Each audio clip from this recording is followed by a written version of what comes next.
नमस्कार दोस्तों, एस्ट्रोलॉजर कपिल मिश्रा में आपका बहुत बहुत स्वागत है। मित्रों, मेरे पास बहुत ज्यादा कमेंट आ रहे थे कि गुरुजी मेष और तुला राशि पर कोई वीडियो बनाइए। मेष और तुला राशि के जातकों का क्या होगा, आगे आने वाला समय कैसा हो सकता है, हम जानना चाहते हैं, आप जरूर बताएं। मित्रों, मैं आपके अनुरोध पर इस वीडियो को बना रहा हूं, इसलिए विशेष ध्यान दें। और एक बात, मैं जो भी राशिफल देता हूं वो निर्णय सागर पंचांग से है और होरा पाराशर विशेष रूप से शास्त्र से संबद्ध है। इसमें जो घटित जो फलित है वो मेरे विशेष रूप से अध्ययन का जो फल है वही मैं यहां पर सूत्रों के माध्यम से घटित करूंगा।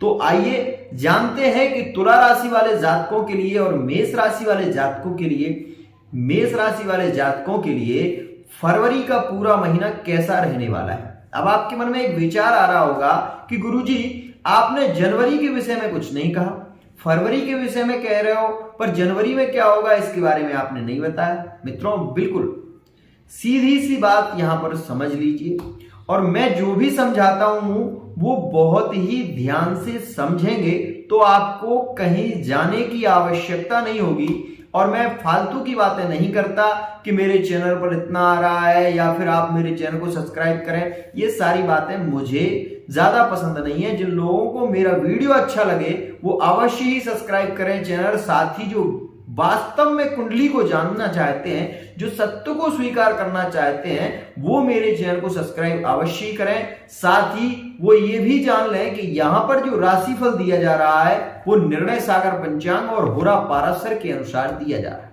मित्रों, होरा पाराशर शास्त्र एक बहुत बड़ा और शास्त्र संबद्ध शास्त्र है, इसलिए इस बात का भी ध्यान रखें। यदि आप अपनी कुंडली के विषय में थोड़ा बहुत जानते हैं तो मैं आपको बता दूं, यदि आपकी लग्न का स्वामी, लग्न आपकी किसी भी राशि की हो सकती है, वृश्चिक की हो सकती है, मेष की हो सकती है, कर्क की हो सकती है, तुला की हो सकती है। मान लीजिए आपकी तुला लग्न है और आपकी राशि का जो स्वामी है वो मित्रों अष्टम भाव में है या फिर षष्ठम भाव में है या फिर वो जाके द्वादश भाव में बैठा हुआ है।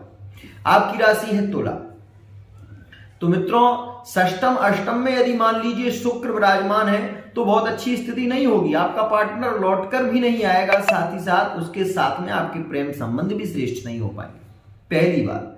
दूसरी स्थिति, यदि द्वादश भाव में होते हैं तो वो जरूर आएगा, क्योंकि द्वादश भाव में शुक्र सबसे ज्यादा कारक होता है, इसलिए यहां पर आना तय है, किसी भी स्थिति में नहीं रुक पाएगा।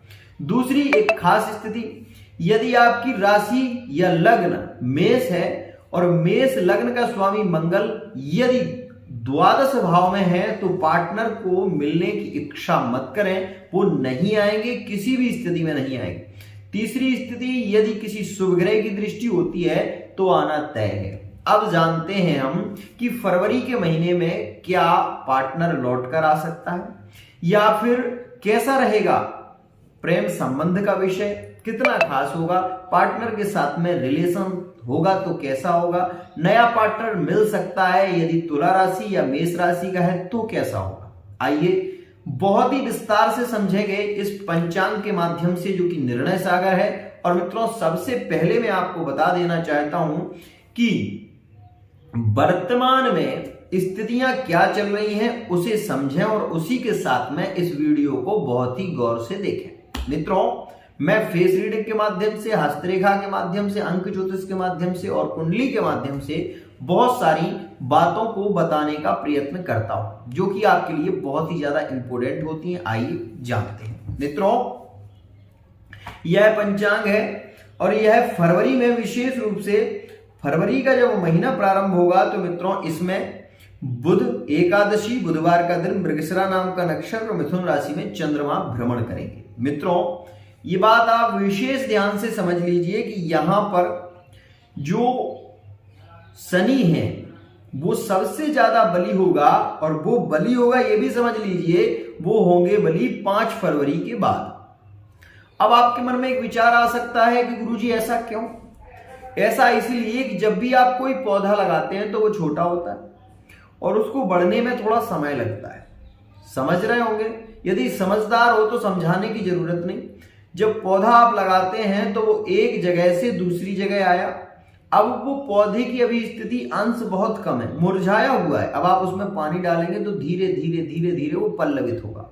उसको 15 से 20 दिन अपने आपको संभालने में लग जाएंगे। तो मित्रों ये समझ लीजिए कि आपके लिए जो पॉजिटिव पॉइंट या नेगेटिव पॉइंट होगा उसमें विशेष रूप से 5 फरवरी से ही योग प्रारंभ आपका हो पाएगा।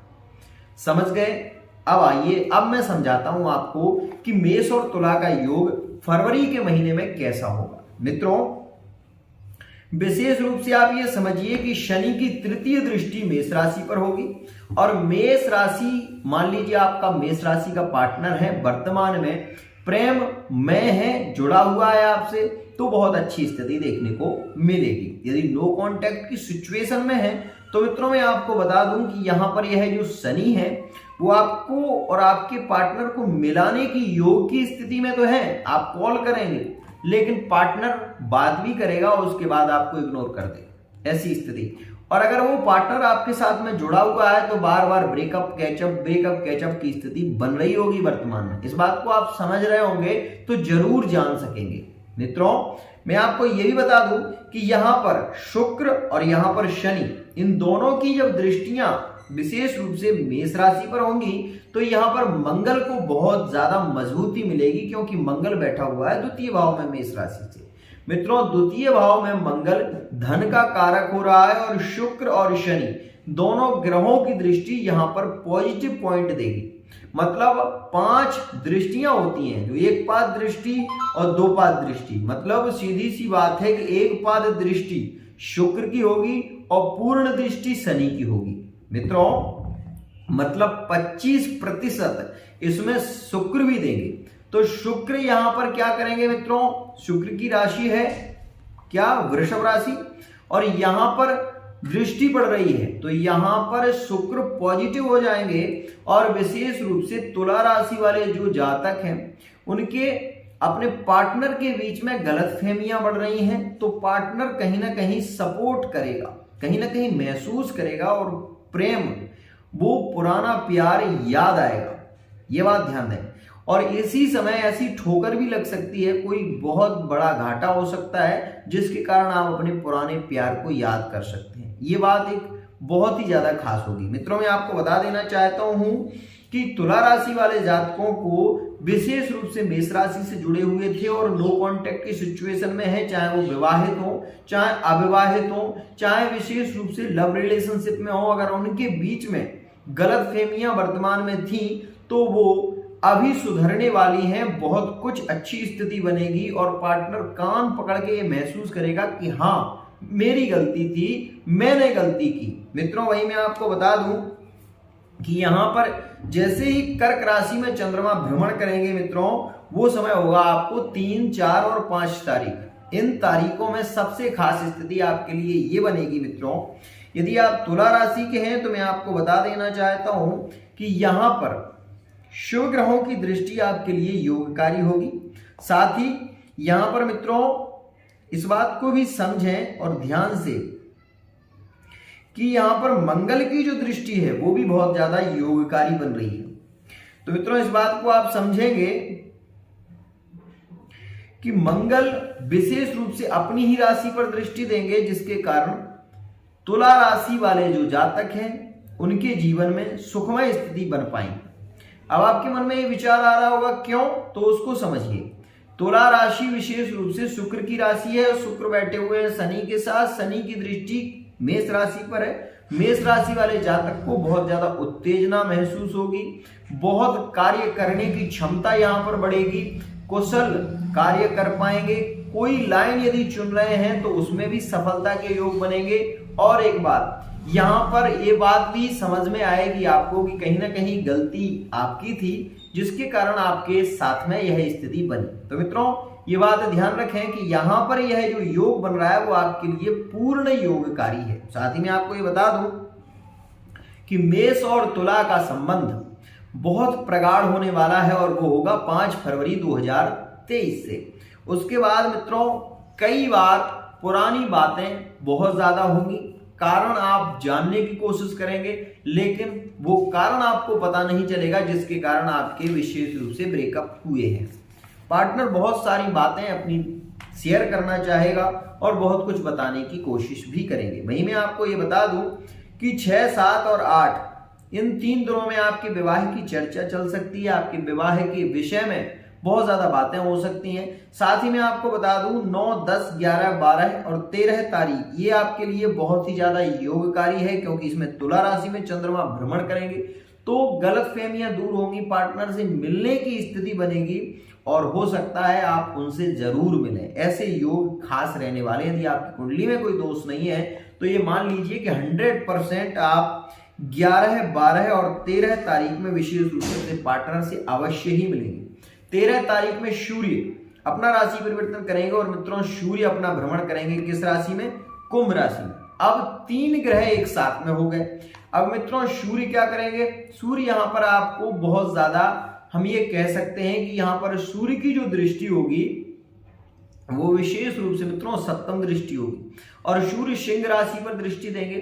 इसका सीधा सा मतलब है कि मित्रों सिंह राशि पर सूर्य की दृष्टि, सिंह राशि पर शनि की दृष्टि और सिंह राशि पर विशेष रूप से शुक्र की दृष्टि। यहां पर इन 3 ग्रहों की दृष्टियां कहीं ना कहीं बहुत ज्यादा खास होंगी। तो एक तो आपका कोई रुका हुआ काम था वो जल्दी शीघ्रता से होगा, पार्टनर से मिलने के योग खास रहेंगे, साथ ही व्यापार में लाभ की स्थितियां बढ़ती हुई नजर आएंगी। वहीं मैं आपको ये भी बता दूं कि यहाँ पर एक और खास स्थिति बन रही है। वो क्या स्थिति बन रही है मित्रों? कि यहाँ पर आप ये समझिए कि यहाँ जो मूल नक्षत्र है 16, 17, 18, 19 और 20 इन तारीखों में सबसे खास स्थिति तो यह है कि 18 तारीख में महाशिवरात्रि है। इस दिन यदि आप तुला राशि के हैं तो आपको चाहिए कि थोड़े से तिल और थोड़ा सा दूध तांबे के लोटे में लेकर भगवान शिव का महामृत्युंजय मंत्र से अभिषेक करें और अपने पार्टनर के विषय में उनसे प्रार्थना करें। दूसरी स्थिति मित्रों यहाँ पर एक और खास बन रही है कि यहाँ स्वाति नक्षत्र में राहु का प्रवेश होगा। यहाँ पर एक नेगेटिव स्थिति है कि यहाँ राहु का योग जैसे ही मेष राशि में बनेगा यहाँ पर ब्रेकअप की स्थिति फिर बनना शुरू। एक बात को समझ लीजिए, नदी बह रही है, यदि आप उसकी बीच धार में चले जाएंगे तो आप बचेंगे नहीं। क्यों? क्योंकि यह ब्रेकअप, कैचअप, प्रेम संबंध ये तो सारे योग महीने में कई बार आते हैं। ये बात समझ लीजिए और इसको जान लीजिए। क्यों? क्योंकि यह योग चलते रहेंगे और इन योगों के प्रबल होने की संभावनाएं बनी रहती है। आपको ये पता है जब आपको चोट लगती है तो अकारण ही आप रोने लगते हैं। क्यों? क्योंकि आपको चोट लग चुकी है जिसके कारण आप रो रहे हैं। लेकिन ऐसा तो नहीं है कि आप रोज चोट लगाते हो, रोज ही जाते हो पत्थर के पास में और अपना पैर मारते हो, ऐसा नहीं होता। तो मित्रों इस बात को समझिए, यहां पर जो मैं बता रहा हूं वो इस ग्रह गोचर पंचांग के अनुसार आपको बता रहा हूं और उसको आप समझिए। तो मित्रों यहां पर फिर ब्रेकअप के योग बनेंगे, मतलब मेष राशि वाला जातक क्रोध ज्यादा करने लगेगा, यहां पर काम का प्रेशर बढ़ेगा और वैसे ही उस पर क्रोध बढ़ेगा। वहीं तुला राशि वाला जातक भी किसी की सुनने वाला नहीं होगा और जिसके कारण फिर वही स्थिति एक बार फिर 16, 17, 18, 19 और 20 तारीख तक यह फिर स्थिति बन जाएगी। यहाँ आपको विशेष संभल कर रहना होगा। ग्रह गोचर का मतलब क्या होता है? ग्रह गोचर का सीधा सा मतलब होता है आपको शुभ अशुभ ग्रहों के परिणाम के विषय में बताना, यही ग्रह गोचर है, इसको समझिए। साथ ही मैं आपको ये बता दूं कि यहाँ पर बहुत ही खास स्थिति रहेगी आपके जीवन की, जो कि बहुत ही ज्यादा पॉजिटिव और नेगेटिव दोनों स्थितियों में रहेगी। मित्रों बता दूं आपको कि 21 फरवरी 2023 आपके लिए योगकारी समय रहेगा। इस समय में आप अपने पार्टनर के साथ में बहुत ज्यादा सुख महसूस करेंगे। साथ ही आप ये भी महसूस करेंगे कि पार्टनर आपकी बहुत सारी बातों को लेकर कहीं ना कहीं चिंताग्रस्त है। उन चिंताओं को मुक्त अवश्य ही करने की कोशिश करें। साथ ही जब आपको ऐसा लगता है कि पार्टनर बहुत ज्यादा टेंशन में है तो उसको किसी प्रकार से मुस्कुराने की स्थिति उत्पन्न करिए। कुछ ऐसा करिए जिससे कि उसके मन के विचार जो है ना वो केंद्रित हो और वो आपको बता सके, ऐसी स्थिति। साथ ही मित्रों मैं आपको बता दूं कि 23 तारीख में यहाँ पर मेष राशि का चंद्रमा होगा। 23, 24, 25 और 26 तारीख आपके लिए बहुत ही ज्यादा योगकारी होगी।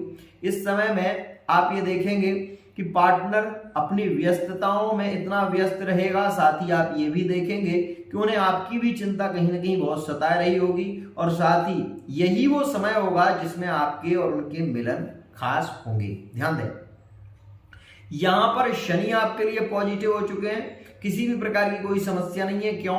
क्योंकि शनि की जो ढैया विशेष रूप से आपको प्रभावित कर रही थी, वो कहीं ना कहीं शनि की ढैया यहां पर खत्म हो रही है। यहां पर एक बात और समझें कि शनि की दृष्टि विशेष रूप से प्रबल हो रही थी, तो यहां पर कुछ खास स्थितियां हैं। साथ ही मैं आपको ये भी बता दूं कि तुला राशि वाले जातकों के संबंध बहुत ही ज्यादा खास होंगे, और 22, 23, 24, 25 और 26 तारीख में मिलन के खास योग रहने वाले हैं मेष और तुला राशि वाले जातकों के लिए। साथ ही यहां पर एक खास स्थिति विशेष ध्यान दें कि मेष राशि और तुला राशि वाले जुड़े हैं, तो इनके साथ में जब भी लड़ाई झगड़े इत्यादि होंगे तो वो ब्लॉक करेंगे फिर खोलेंगे, ब्लॉक करेंगे फिर खोलेंगे, फिर अपना व्हाट्सएप देखेंगे, फेसबुक देखेंगे। ऐसी स्थितियां ज्यादा होती हैं। पार्टनर आपको बहुत ज्यादा टंच करता है, वो बताता है आपको कि आपने यहाँ पर ये क्यों किया। ऐसी स्थितियां ज्यादा देखने को मिलती हैं और इसी बात को लेकर झगड़े होते हैं। इस बात को भी समझें, क्योंकि जब आप अपने पार्टनर के ऊपर शक करने लगते हैं, जब आप उन्हें ही शक की दृष्टि से देखते हैं, तो वो कहीं ना कहीं अपने आप को महसूस करते हैं कि नहीं, ये बंदा सही नहीं है यार, ये तो बहुत ही ज्यादा मतलब फोर्स करता है, बार बार रोक टोक, बार बार रोक टोक, इसको इसके साथ में मुझे नहीं रहना चाहिए। ऐसी स्थिति होती है मित्रों। किसी को भी ज्यादा प्रताड़ित करने से वह व्यक्ति आपको छोड़कर ही जाता है। ऐसी स्थिति क्यों बनती है? क्योंकि जब आप अपने पार्टनर को बहुत ज्यादा फोर्स करते हैं, जब बहुत ज्यादा उन्हें टंच करते हैं कि यहाँ क्यों गए थे, वहां क्यों गए थे, ऐसा क्यों किया, वैसा क्यों किया, तो वो कहीं ना कहीं अपने मित्रों के साथ में इस बात को शेयर करते हैं। तब ऐसी स्थिति बनती है कि जैसे पिंजरे में फंसा हुआ एक पंछी होता है, वो उसी पिंजरे में घूमता रहता है, उसी पिंजरे में घूमता रहता है। आज के समय में हर व्यक्ति आजाद होना चाहता है, हर व्यक्ति स्वतंत्रता से घूमना चाहता है, लेकिन आप अपने पार्टनर को विशेष रूप से केंद्रित करते हैं, उसको बताते हैं, उसे जताते हैं कि नहीं, तुझे ऐसा नहीं करना चाहिए, तुझे ऐसा नहीं, तुझे यहाँ नहीं जाना है, तुझे वहां नहीं जाना। ये सारी रोक टोक के कारण ही आपका पार्टनर किसी थर्ड पार्टी से जुड़ता है। इस बात का विशेष ध्यान। जब आप अपने पार्टनर को नहीं समझते तो वो ही आपको छोड़कर चले जाते हैं, उसके बाद आप रोते हैं। ये स्थिति आपकी होती है। तो मैं यही कहना चाहूंगा कि आप अपने आप का बहुत ज्यादा ख्याल रखें। साथ ही ये ग्रह गोचर है, ग्रह गोचर एक नदी है, और नदी में आपको बहना नहीं है तो किनारे पर खड़े रहिए। नदी में आपको बहना नहीं है तो अपने आप को संभालिए। नदी से आपको बचना है तो आप अपने आप को सजग करिए।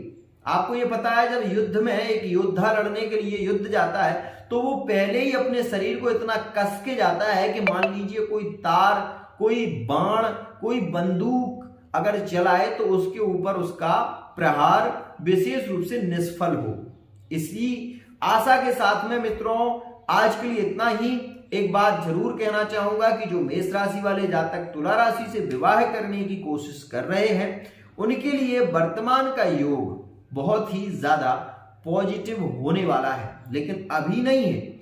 आप इस बात को समझिए, आपके मन के विचार यहां पर केंद्रित हो रहे हैं। मैं जान रहा हूं, मैं ये भी जान रहा हूं कि आप चाहते हैं कि शीघ्रता से विवाह हो, लेकिन इस बात को क्यों नहीं समझ रहे आप कि मेष और तुला का विवाह का योग वर्तमान में नहीं है, और जो लोग बता रहे हैं वो मिथ्यावासी हैं, झूठ बोल रहे हैं। ये समझ लीजिए क्यों ऐसा योग बन रहा है, क्योंकि शुक्र विशेष रूप से कुंभ राशि में है। और यहां पर मैं आपको यह भी बता दूं कि विशेष रूप से जब तक गुरु की दृष्टि तुला राशि पर नहीं होगी, सूर्य की दृष्टि तुला राशि पर नहीं होगी, तब तक आपके विवाह के योग नहीं बनेंगे। इस बात को समझिए। तो आज के लिए इतना ही। आशा करता हूं ये वीडियो आपको बहुत पसंद आएगी। यदि वीडियो पसंद आती है तो चैनल को सब्सक्राइब अवश्य कर लें, साथ ही बेल आइकन को प्रेस कर लें, ताकि आने वाला जो वीडियो है वो सहज और सुलभ तरीके से आपको प्राप्त हो सके। आज के लिए इतना ही।